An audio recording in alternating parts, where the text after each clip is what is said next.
how to print from an Android device. In this video, we'll show you how you can print from apps on your Android device using the Brother Print plugin.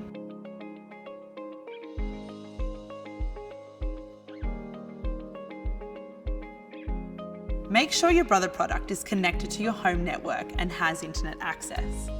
If you haven't set up your Wi-Fi, please watch this video first. First, download the Brother Print Service plugin from the Google Play Store.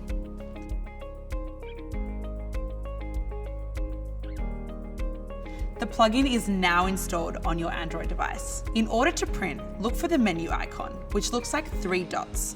The print option is generally in the menu. For example, to print from OneDrive, select your Brother device with the Brother icon next to it. In web browser apps like Google Chrome, the print option appears in Share.